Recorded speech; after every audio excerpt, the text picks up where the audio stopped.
Walaupun kulit kami hitam, tetapi hati kami tidak sehitam kulit kami. Benar. Tidak semua orang NTT itu yang kelihatannya seram, itu juga punya hati yang seseram itu. Yes. Jadi saya suka dengan pastor juga sering katakan, saya ingat pernyataan pastornya kalau sering ngomong, jangan pernah menilai buku itu dari covernya. Ya. Selama ini memang di mana-mana, terutama di luar NTT, orang menganggap orang NTT itu sebagai sumber pembawa masalah. Ya. Itu yang menjadi ketakutan dari banyak orang. Ya. Tapi di Satgas NTT Peduli kita ingin menunjukkan bahwa tidak semua orang NTT itu punya sisi buruk seperti itu. Ya. Artinya bahwa orang NTT yang mungkin kelihatannya seram, tampangnya seram, mungkin dalam pemahaman banyak orang punya sifat yang buruk, pembawa sial, pembawa masalah, pembawa malapetaka. Kami ingin menunjukkan bahwa orang-orang yang dianggap seperti itu juga bisa hadir untuk menjadi berkat bagi banyak orang.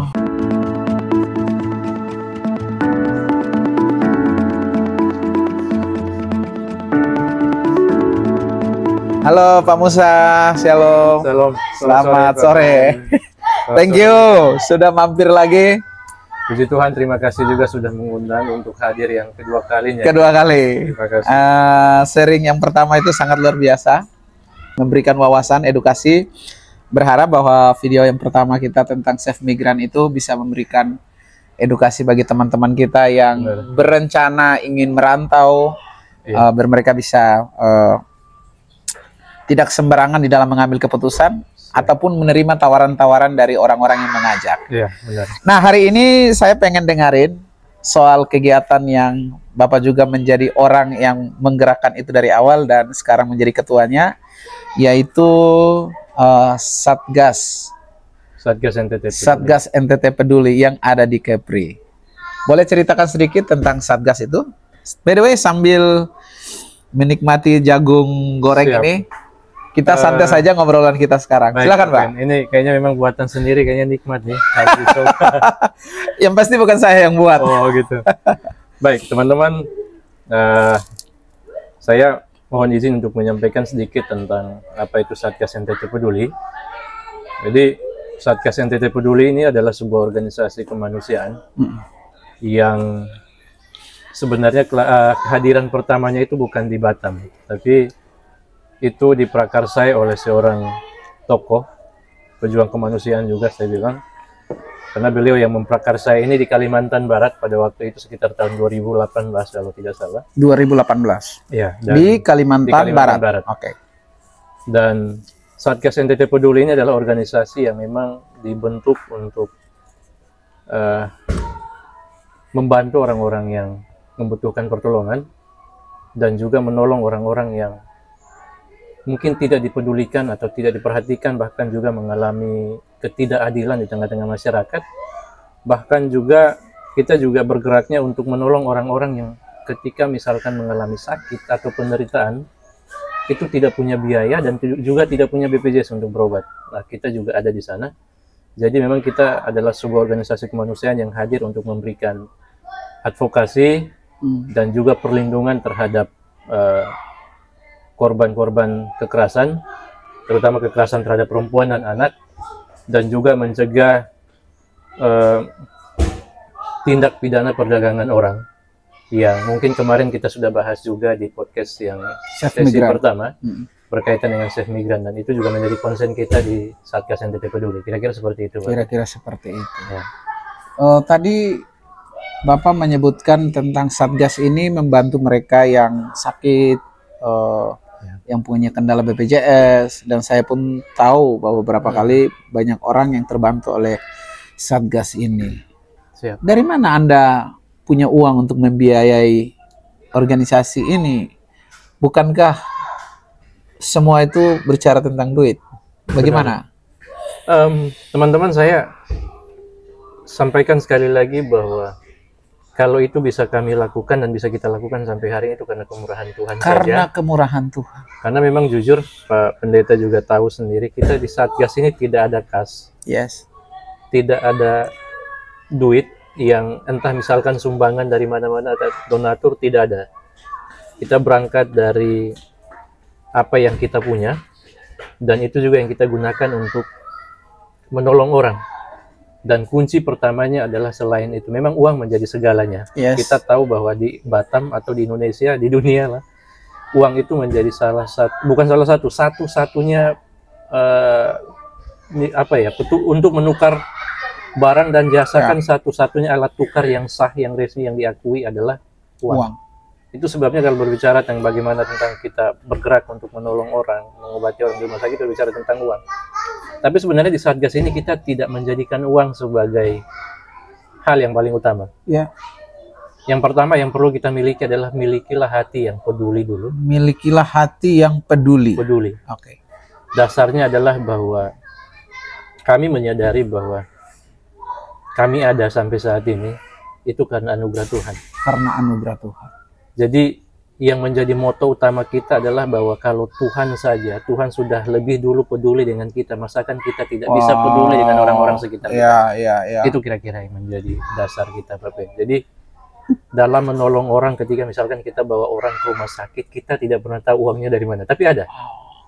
Pernah aja kita jalannya. berhutang sampai 30-an juta, tapi itu selesai. Berhutang sampai 30-an juta di rumah sakit besar, tapi Tuhan selesaikan. Tuhan selesaikan. Entah dari mana, tapi yang jelas sampai hari ini kita masih terus bekerja untuk menolong orang ketika dia kesulitan, biaya berobat, tidak punya BPJS, kita masih lakukan itu. Walaupun kita tidak punya kas, tapi kita melihat penyertaan Tuhan sampai hari ini kita tidak punya utang, kita tidak pernah dikejar-kejar debt collector untuk hal tersebut. Karena ada Tuhan di dalam. Karena ada Tuhan di dalam. Kira-kira seperti itu. Boleh sampaikan visi dan misi dari Satgas ini, Pak Pendeta? Oke. Visi dari Satgas NTT Peduli ini, teman-teman, adalah menjadikan manusia yang berwawasan nasionalis, mahir, dan patuh hukum. Patuh hukum. Jadi dalam menjalankan roda organisasi ini, kita berharap semua orang yang bekerja adalah orang-orang yang bekerja secara profesional. Ya. Tidak punya embel macam-macam. Kalau mau tolong orang ya tolong dengan tulus. Ya. Jangan sampai ada embel-embel macam-macam cari keuntungan pribadi dan lain sebagainya. Kita bekerja juga dengan patuh hukum. Ya. Kalau dia itu ada di posisi benar, maka kita siap untuk maju. Yes. Tapi kalau dia itu ada di posisi salah, maka kita siap untuk mundur 1000 langkah, walaupun itu mungkin keluarga kita yang mengalami masalah. Wow. Itu kira-kira Pak Ben. Jadi visinya menjadikan manusia yang berwawasan nasionalis, mahir, dan patuh hukum. Bisa diceritakan satu kasus yang ditangani? Saya tahu pasti banyak kasus. Coba ceritakan satu kasus saja yang ditangani Satgas yang kalau ditanya Bapak paling ingat itu. Apa itu? Mungkin hal yang paling berkesan yang tidak pernah saya lupakan dalam hidup sampai hari ini adalah misalkan kita pernah berjuang untuk menyelamatkan ada sekitar 12 orang dalam waktu yang bersamaan yang diperlakukan tidak adil waktu itu. 12 orang bekerja selama, ada yang 3 tahun, ada yang 4 tahun, tapi selama bekerja tidak pernah terima gaji. Lalu ketika selesai masa kontrak mereka disuruh pulang saja dulu. Nanti begitu sampai kampung baru uangnya ditransfer, ternyata ada yang sudah lebih dulu pulang. Begitu tiba di kampung uang itu tidak ada. Tidak ditransfer. Begitu telepon minta uang ternyata uangnya sudah tidak ada lagi. Dan akhirnya kita berusaha untuk menolong 12 orang yang masih tinggal di tempat itu. Kita berusaha berjuang karena kita tahu mereka ada di posisi benar. Kita berjuang mati-matian sebisa mungkin sampai mereka bisa mendapatkan hak-hak mereka kembali. Mendapatkan hak-hak mereka kembali. Iya. Itu kasusnya di mana, Pak? Di Batam? Di Batam. Di Batam. 12 orang ini datang dari daerah mana? Dari NTT. Semua dari NTT. Semua dari NTT. Jadi mereka diminta datang ke Batam, bekerja, lalu selama bekerja mereka tidak dikasih gaji. Mereka kebetulan bekerja sebagai pembantu rumah tangga. Dan gaji mereka yang dari tempat mereka bekerja itu tiap bulan yang mereka tahu itu ditransfer ke pemilik perusahaan. Pemilik perusahaan. Penyalurnya. Mereka tidak pernah terima. Jadi dari orang yang punya yang tempat mereka kerja memang kasih uang, tapi Ada. kasih ke penyalur. Penyalur. Dan dari penyalur ini baru ke orang yang Penyalur ini memberikan alasan, menyampaikan kepada mereka bahwa uang kalian akan saya tabung Oke. supaya nanti ketika kalian pulang kalian punya pegangan. Oke. Jadi uang itu memang tidak pernah diserahkan kepada anak-anak yang bekerja, disimpan dengan alasan nanti ketika sudah selesai kontrak mau pulang, Aha. baru itu akan dikasih supaya minimal ketika pulang ada modal, ada uang yang bisa Ada dibawa. uang yang bisa dibawa pulang. Dan 12 anak ini adalah mereka-mereka yang datang tidak melalui Depnaker, Tidak. datang karena ajakan-ajakan itu. Karena ajakan-ajakan dari orang yang merekrut. Orang yang merekrut dan mereka percaya dengan ajakan itu dan tanpa mempertanyakan kebenaran dari ajakan itu. Benar. Dan akibatnya Mereka langsung semacam berangkat dan akhirnya mereka mendapatkan perlakuan seperti itu. Kalau saya tidak salah ingat, 2 orang pernah tertampung di rumah Benar, ini dan di saya tempat telepon ini. Bapak Pendeta dan Bapak Pendeta langsung segera turun Benar. dengan tim Satgas dan Iya. mengevakuasi anak-anak itu. Dan ada satu lagi yang sangat-sangat berkesan juga yang kami ingat teman-teman. Misalkan waktu itu kita coba berjuang untuk menolong orang yang mengalami sakit yang memang sakitnya sudah komplikasi, sudah parah Ya. sekali. Ya. Tidak punya BPJS, tidak punya uang juga untuk berobat. Kita paksa waktu itu kita bawa ke salah satu rumah sakit besar di Batam. Ya. Dan ketika ada di rumah sakit itu kita Satgas NTT Peduli yang menjamin. Kita berobat saja dirawat dan kebetulan puji Tuhan memang dari rumah sakit juga tahu perjuangan kita di Satgas dan akhirnya kita diberikan kesempatan boleh dirawat sampai sembuh dan pulang. Oke. Sampai pulang pun begitu kita coba hitung-hitung total biaya yang sudah dihabiskan yang harus kita bayar itu ada sekitar 30-an juta waktu itu. Itu ada 2 rumah sakit yang pertama itu ada 30-an juta, yang satu lagi ada belasan juta, sekitar 16 sampai 18 juta, 2 rumah sakit. Dan itu biaya yang cukup besar. Tetapi semua tim di Satgas NTT Peduli, teman-teman di pengurus yang di sana luar biasa bergerak berusaha untuk terus menolong dengan tulus dan berjuang sampai dia mengalami kesembuhan dan akhirnya diberangkatkan sampai pulang ke kampung. Tapi satu hal yang luar biasa adalah bahwa utang yang begitu besar ternyata puji Tuhan itu terlunaskan. Saya tidak tahu dari mana, yang jelas kemungkinan itu diputihkan oleh pemerintah karena pemerintah juga tahu bahwa apa yang kita kerjakan itu Ya. sebenarnya adalah tugas mereka. Oke. Yang tidak sempat mereka jangkau, yang kita ambil alih. Yes. Mereka menyadari itu dan akhirnya itu puji Tuhan lah diputihkan. Puji Tuhan diputihkan. Oke, Bapak Pendeta, biar kita tidak serius-serius amat, Siap. Bapak harus coba ini. Oh iya. Ini enak. Dan yang pasti bukan saya yang buat ini. Oh, kayaknya harus coba dulu. Coba. Ini ungu, Ini luar biasa. Ini kayaknya keladi ya. keladi. Yang salah satu favorit saya ini, Pak. Enak banget. Mantap. Ya. Pak Pendeta, Satgas sudah berdiri berapa tahun? Kalau di Batam sendiri kita sudah dari 2019 Kira-kira ketika COVID. 6 tahun. 6 apa 5 tahun. Hampir 5 tahun. Ya, masuk ke tahun kelima. Apa tantangan terbesar yang dihadapi Satgas selama 5 tahun berdiri? Tantangan yang kita hadapi di Satgas NTT Peduli ini adalah bahwa ya, kadang-kadang ketika kita mendapatkan kasus yang harusnya mungkin proses hukumnya bisa berjalan, kadang-kadang mentok di kepolisian misalkan ketika kita laporkan. Menurut kita ini mungkin adalah sebuah kejahatan, tapi ketika ada di kepolisian mungkin karena kurangnya bukti, kurangnya barang bukti dan saksi segala macam, akhirnya kasus itu tidak dilanjutkan. Jadi ada banyak sekali kasus yang sebenarnya kami ingin sekali untuk pelakunya bisa dihukum Ya. dengan adil, tapi ternyata juga pada akhirnya dimentahkan oleh kepolisian karena mungkin kekurangan bukti dan alat bukti dan juga saksi tadi. Itu yang menjadi kendala kita sampai akhirnya ketika kita berjuang, banyak yang harusnya mungkin bisa diproses akhirnya harus tidak dilanjutkan proses hukumnya karena hal-hal tersebut.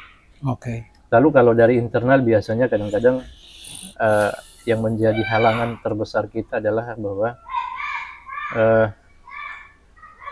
kadang-kadang ada teman-teman yang punya semangat yang luar biasa untuk bergerak, tapi ada orang-orang tertentu yang mungkin punya motivasi yang berbeda dengan kita. Kadang-kadang malah menjadi penghalang di dalam. Jadi ternyata penghalang di dalam itu juga ada. Itu dari teman-teman yang kadang-kadang punya motivasi yang berbeda dengan kita. Tapi sejauh ini lebih banyak teman-teman di Satgas pengurus ini yang bergerak dengan tulus, walaupun pengeluaran hampir setiap kali kita bergerak ketika ada korban yang perlu ditolong, butuh dana, kita selalu patungan. Selalu patungan. Dari pribadi ke pribadi kita patungan, dan semua orang lakukan itu tanpa perhitungan. Dan itu puji Tuhan, itu sesuatu yang luar biasa. Kita tidak gaji orang, tapi orang mau melakukan itu dengan tulus. Dan sepengetahuan saya, tidak semua mereka yang ada di Satgas itu adalah orang-orang yang ekonomi ke atas. Benar.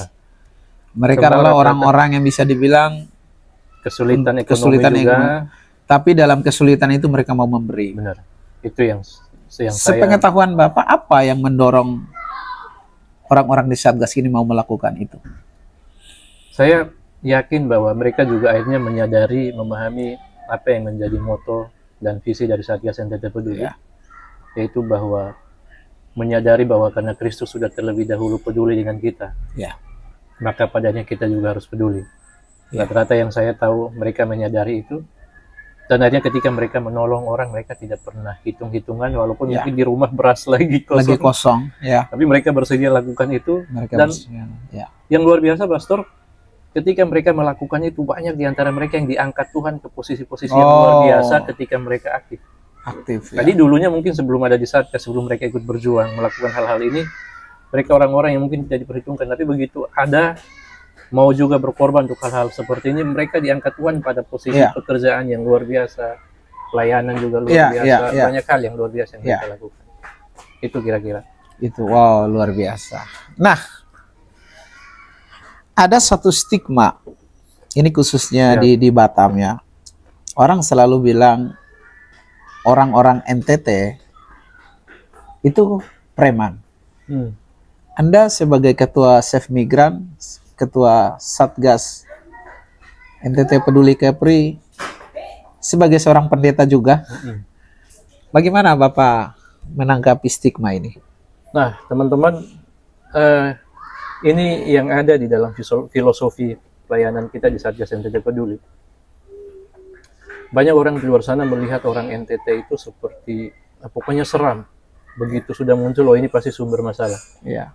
Saya lupa persis ayat firman Tuhannya, tapi mungkin Bapak ingat kisah Elia, yang ketika dalam sebuah perjuangan Tuhan memakai burung-burung gagak untuk memberi makan kalau tidak salah orang Israel pada waktu itu. Dan kalau kita lihat bersama bahwa burung gagak itu, dan itu juga yang menjadi logo kita kebetulan, Bapak, burung gagak. Banyak orang mempertanyakan kenapa harus burung gagak. Kenapa bukan komodo yang menjadi ciri khas karena NTT atau babi mungkin. Tapi kenapa harus burung gagak? Saya sampaikan dari kisah ini bahwa di dalam pemahaman banyak orang, burung gagak itu dianggap sebagai burung yang pembawa sial. Burung yang menakutkan, burung yang ketika kalau sudah dengar suaranya pasti ini akan ada orang meninggal. Ada orang yang meninggal. Itu pertanda burung. Tetapi dalam kisah Nabi Elia kita lihat teman-teman bahwa burung yang tadinya menurut orang itu adalah burung yang jahat, burung yang pembawa sial, burung yang pembawa masalah, persoalan, justru malah dipakai Tuhan untuk memberi makan orang-orang pada waktu itu. Jadi justru sesuatu yang dianggap buruk malah bisa jadi berkat juga. Dan itu yang ada bahwa selama ini memang di mana-mana, terutama di luar NTT, orang menganggap orang NTT itu sebagai sumber pembawa masalah. Ketika orang NTT, orang Timur kalau sudah kumpul dan apalagi minum-minum pasti sebentar lagi akan ribut, dan itu yang menjadi ketakutan dari banyak orang. Tapi di Satgas NTT Peduli kita ingin menunjukkan bahwa tidak semua orang NTT itu punya sisi buruk seperti itu. Artinya bahwa orang NTT yang mungkin kelihatannya seram, tampangnya seram, mungkin dalam pemahaman banyak orang punya sifat yang buruk, pembawa sial, pembawa masalah, pembawa malapetaka. Kami ingin menunjukkan bahwa orang-orang yang dianggap seperti itu juga bisa hadir untuk menjadi berkat bagi banyak orang. Jadi kita ingin rubah apa yang ada mindset di Batam, itu mindset orang di Batam, bahwa tidak semua orang NTT itu adalah sumber masalah. Malah orang NTT ketika bergerak bisa menjadi membawa solusi, menjadi saluran berkat bagi banyak orang di Batam, dan itu kita buktikan. walaupun namanya Satgas NTT Peduli, tapi dalam perjuangan kita, dalam pergerakan kita, kita tidak pernah batasi hanya untuk orang NTT saja yang kita bantu. Ya. Mau dari suku manapun dia, kalau dia butuh pertolongan, kita siap untuk bantu. Siap untuk bantu. Dan itu adalah untuk menunjukkan bahwa stigma orang tentang orang NTT yang adalah kasar, pembawa masalah, preman, itu salah. Orang NTT yang dianggap seperti itu justru malah bisa jadi berkat bagi banyak orang. Wow. Itu kira-kira. Jadi tidak selamanya burung gagak itu adalah burung yang jahat. Benar. Dan Tuhan bisa memakai itu. Burung yang dianggap jahat itu untuk memberi makan orang-orang Israel pada waktu itu. Itu jadi yang kita tunjukkan. Kalau di dalam Perjanjian Baru, Yesus pernah bilang tuh, batu-batu yang dibuang oleh tukang bangunan telah jadi batu penjuru. Benar. Dan sesuatu yang kadang tidak dianggap, dipandang sebelah mata, justru itulah Tuhan bisa memakai untuk. Dan saya pernah dengar Pak Pendeta di saya lupa di mana Anda ucapkan itu, saya masih ingat bahwa walaupun kulit kami hitam, tetapi hati kami tidak sehitam kulit kami. Benar. Bisa dijelaskan? Itu sebuah pernyataan yang benar sekali, yang memang sering kami sampaikan, bahwa tidak semua orang NTT itu yang kelihatannya seram, itu juga punya hati yang seseram itu. Yes. Jadi saya suka dengan pastor juga sering katakan, saya ingat pernyataan pastornya kalau sering ngomong, jangan pernah menilai buku itu dari covernya. Ya.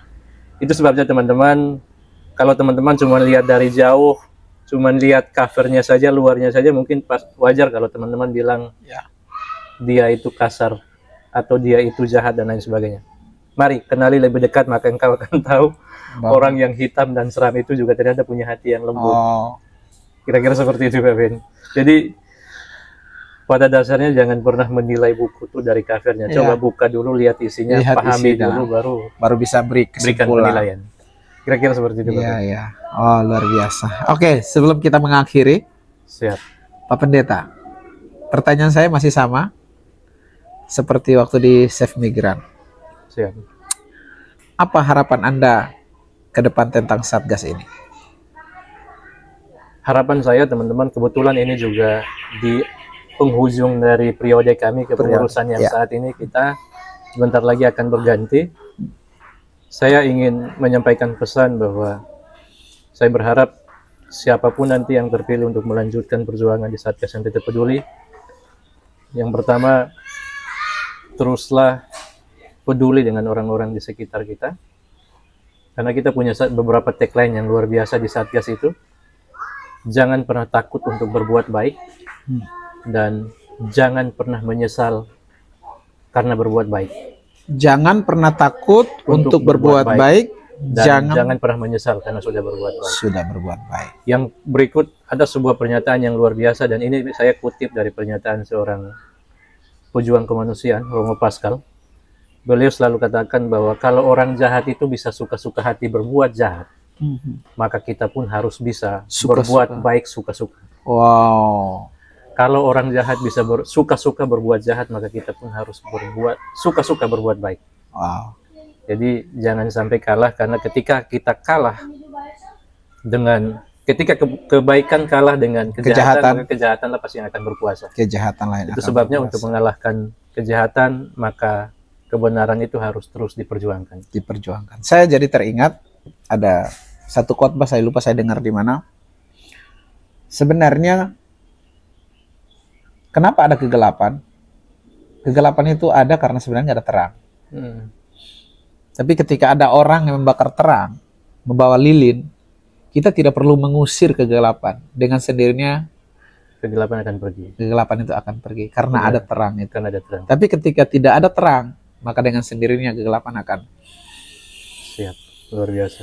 Dan terima kasih Pak Musa. Siap. Sudah menghiasi bumi Batam dan juga teman-teman dari Nusa Tenggara Timur dengan hati yang besar dengan organisasi Satgas ini, dan saya tahu tidak sedikit orang yang sudah tertolong oleh Satgas ini, dan saya lihat itu semua merupakan bukti nyata dari kebenaran firman Tuhan yang Anda hidupi sebagai seorang pendeta, bahwa hidup bukan tentang seberapa banyak yang kita dapat, tetapi bagaimana kita bisa membuka tangan dan bisa memberi Menjadi seperti yang Saya Yesus lakukan. mungkin ada satu pesan yang ingin saya sampaikan, yang menurut saya penting juga, bahwa jangan pernah merasa diri kita lah yang paling penting. Ya, Karena ketika kita merasa kita yang paling penting, kita akan menganggap remeh orang lain di Yes. sekitar kita. ya. Itu sebabnya kalau kita bisa lakukan sesuatu hari ini, itu bukan karena kita hebat. Oh,